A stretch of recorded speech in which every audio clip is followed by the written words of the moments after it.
Peter Adamson, and you're listening to the History of Philosophy podcast, brought to you with the support of the Philosophy Department at King's College London and the LMU in Munich, online at historyofphilosophy.net. Today's episode, Don't Give Up Pope, Catholic Reformation. In his Constitutional Catechism for use in the Kingdom of the Two Sicilies, Luigi Galanti, a Benedictine monk and member of Parliament in 19th century Naples, exulted in the lack of religious liberty enjoyed by his nation. Having just one religion, he wrote, "We do not need to proclaim freedom of worship, as other countries where there are followers of different religions have been obliged to do.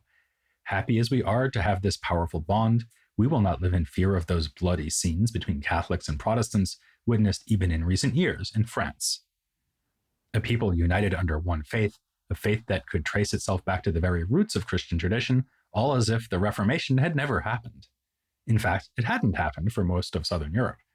In places like Portugal, Spain, and Italy, the old church had held on against Lutheranism, Calvinism, Puritanism, Unitarianism, Presbyterianism, and so on. Only one ism was needed, the original one, namely Catholicism. This result, so essential for maintaining peace and so opposed to freedom of conscience, was the achievement of a second Reformation that dominated European religious and intellectual life for most of the 16th century and beyond. It emerged in explicit opposition to the Protestant Reformation, which is why it is commonly called the Counter-Reformation. Whether this is the best name for it is a matter of dispute. The German term Gegenreformation, meaning Counter-Reformation, came into use by historians in the late 18th century. As you might imagine, given that the expression reduces so much Catholic thought to a mere reaction against Luther and the other reformers, it was especially favored by Protestant historians. In the 19th century, Catholic scholars hit on the idea of instead calling it a Catholic Reformation. A 1946 book by the Catholic Church historian Hubert Jedin considered the choice between the two terms and suggested just using both. It's an attractive proposal, not just because it is so conciliatory, and as we'll see in a moment, being conciliatory in this context is rather appropriate, but because both locutions do capture a fundamental truth about this historical development.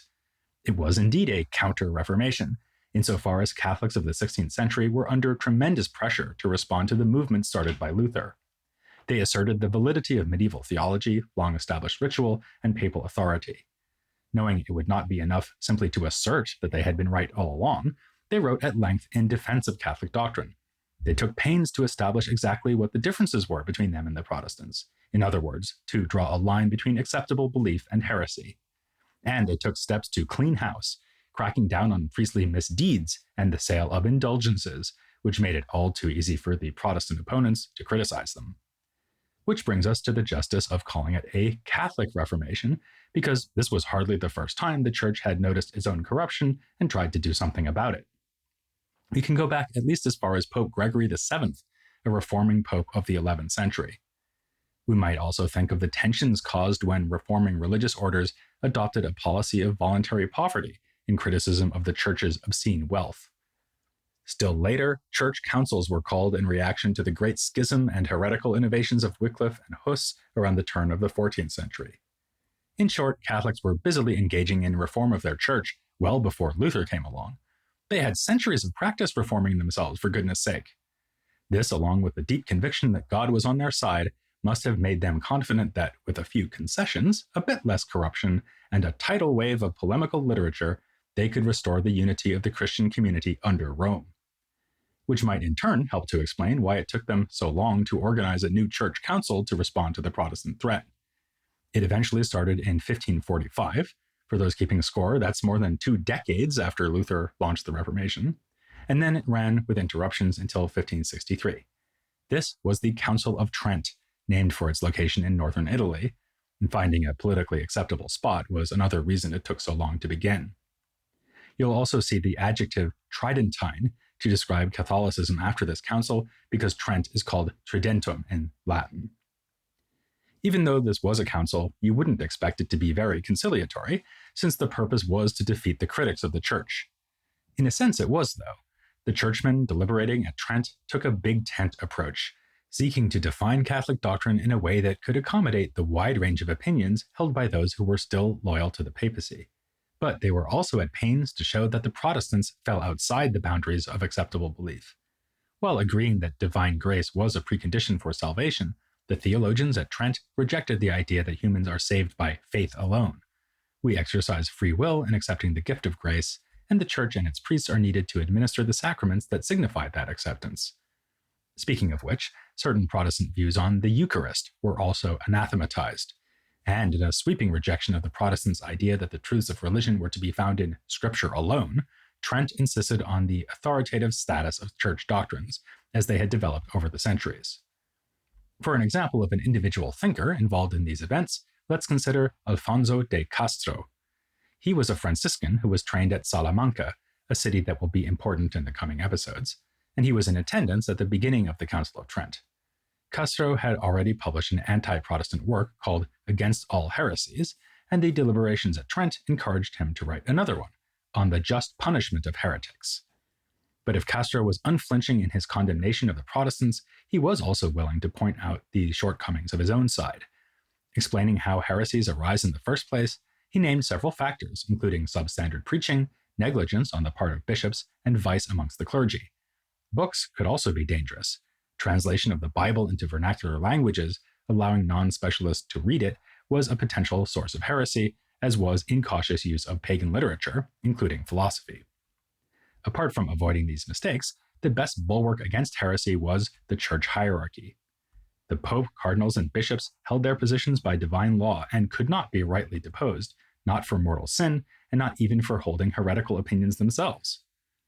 Despite his enthusiasm for hierarchy, though, Castro believed that the best way to establish church doctrine would be the sort of thing happening at Trent, a universal church council.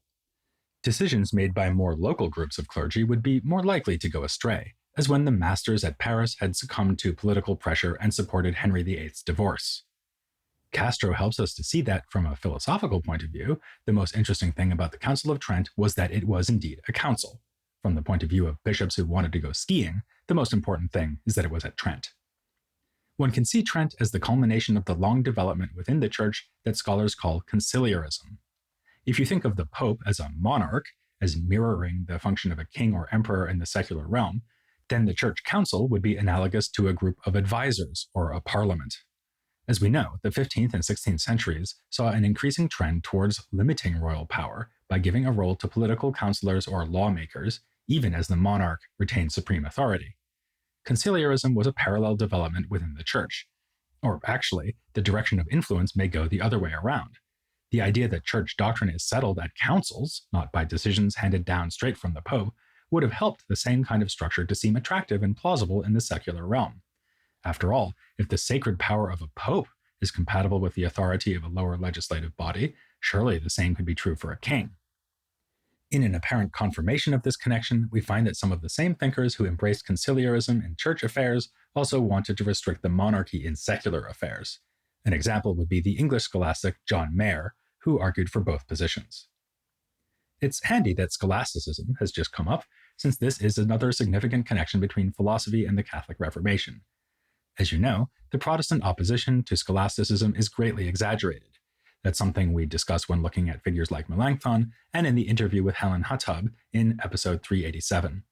Still, the vindication of church tradition at Trent went hand in hand with an embrace of scholastic thought, and especially the thought of Thomas Aquinas, who was elevated to the status of Doctor of the Church in 1567.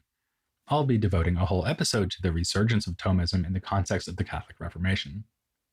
Aquinas and the scholastics in general were crucial for the Jesuits, whose tireless defense of the Church, missionary work, and intellectual contributions were a prominent feature of the Catholic Reformation, and arguably its single most important feature when it comes to the history of philosophy. Ignatius of Loyola, the founder of the Jesuit order, studied at the Sorbonne beginning in 1528, where in his own words, he learned all about Aristotle and his logic. Following suit, a whole series of Jesuit thinkers, especially in the Iberian Peninsula, updated and elaborated upon the work done by medieval philosophers. Which is not to say that humanism, the constant competitor of scholasticism in this period, will go unmentioned in this mini-series. Admittedly, Loyola did say that theology could manage perfectly well with a little less Cicero, and at Trent, the ancient Latin version of Scripture by Jerome was declared to be preferable, despite humanist quibbles against it, because of its long use. Worse still, works by Erasmus were placed on the index of books prohibited by the Church in the most backhanded of compliments to the challenging nature of his biblical scholarship. Still, I hardly need to remind you that the epicenter and source of humanism in Western Europe was Italy, which was also the epicenter and source of the Counter-Reformation. We'll be seeing how humanism found fertile soil in Spain as well. This illustrates a more general pattern, which is that trends found in the Protestant Reformation were often mirrored in the Catholic one, and vice versa. The same tactics deployed by Protestants were put to use by Catholic propagandists.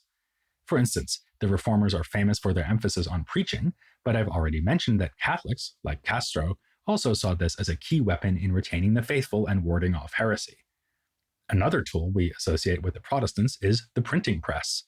You might remember that they especially used the cheap pamphlets that scholars call Flugschriften, or flyers, to spread reformist ideas. While this connection is indeed important, it's not as if Catholics failed to notice the power of printing. As I mentioned when discussing the printing press in episode 372, those indulgences that attracted so much criticism were printed in mass quantities. The publishers would leave blank spaces to write in the individual details about the sinner who was paying for forgiveness. Print was also enthusiastically used by supporters of Savonarola, the fiery preacher who was something of a harbinger of the Reformation at the heart of Catholic Italy.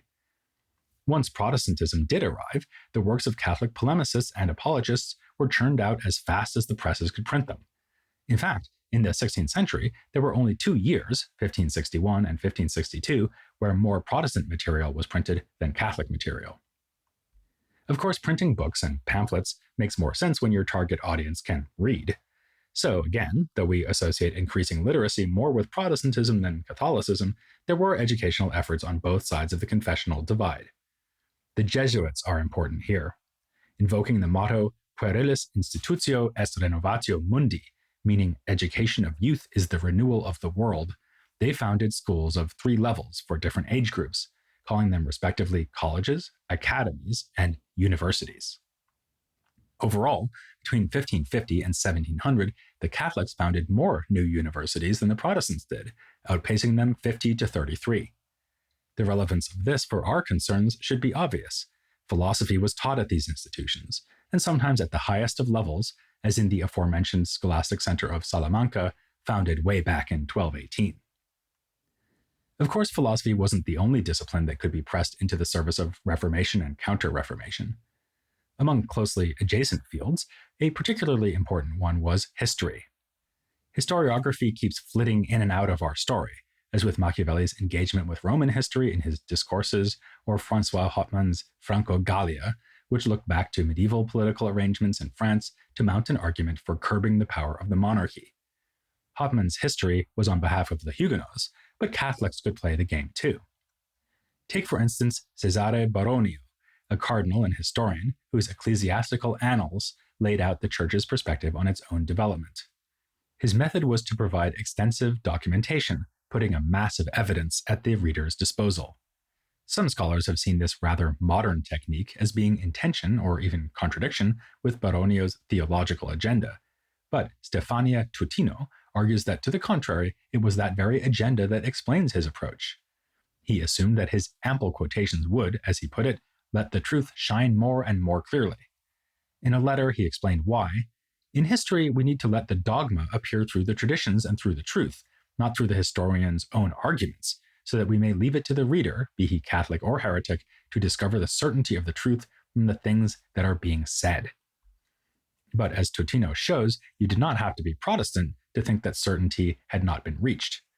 Paolo Beni, who was for a time a Jesuit until he was kicked out of the order in 1593, became a commentator on Aristotle's rhetoric, which made him reflect on just this issue of certain and merely probable arguments. Beni concluded that Baronio's annals, which he admired apart from their excessive length, were indeed the work of a theologian and not a historian. He had failed to recognize that the story of the Church is one of human action, not divine verities. And in the realm of human action, our explanations and reconstructions must inevitably remain uncertain, falling more within the remit of rhetorical persuasion than demonstrative proof. Speaking of persuasion, a final commonality between the Catholic and Protestant Reformations, or at least the last one I'll mention here, is the way political power and social structures became linked to religious persuasions. The most obvious point here is that your religious confession was mostly determined by your location. Except for the odd dissenters and recusants, people in places like England, Scotland, Switzerland, and most of Germany would be Protestant, whereas the Italians and Spanish were overwhelmingly Catholic. Even France and the Low Countries, after extensive warfare, eventually settled on confessional boundaries. But when scholars speak of confessionalization, they mean more than this. They are also talking about how the state and its mechanisms increasingly became involved in religious life. Whether in Catholic or Protestant realms, secular authorities worked together with religious authorities to enforce religious orthodoxy, which meant everything from weaving religious instruction into the broader educational programs, as I've already described, to checking that rituals were being carried out correctly in the churches, to the demanding of oaths. In extreme circumstances, the authorities turned to stricter measures still, censorship and persecution, up to and including torture and execution. Such violent enforcement of orthodoxy is, sadly, something else that spanned the religious divide. The execution of Servetus in Calvin's Geneva was notorious and provoked Castellio into writing his pioneering defense of religious freedom. Over in England, Elizabeth used all the power of her state to enforce what she saw as a moderate Protestantism, and her victims included both Catholics and Puritans. But I have no doubt that when you think of religious oppression in this period, the things that leap to mind first come from the Catholic sphere, the index of condemned books, and the Inquisition. Though you might imagine the Inquisition as a purely church-based phenomenon, in fact, it illustrates the Reformation-era trend towards collaboration between state and religious institutions. The history of church inquisition actually goes back well before the 16th century, at least to 1184, when bishops were instructed to search for heretics amongst their flocks. But in the form that interests us, it began in 1478, under Ferdinand and Isabella, the Christian leaders of the so-called Reconquest of the Iberian Peninsula. This marked the first time that a secular power took charge of religious persecution. Still, the practice took on a new meaning and level of activity in the wake of Protestant reform. In 1542, we see the introduction of a holy office of cardinal overseers for Inquisition around Europe and beyond. What was the intellectual rationale for this, and what were its effects, especially on philosophical activity? Yes, it's the Spanish Inquisition. That's what to expect next time here on The History of Philosophy Without Any Gaps.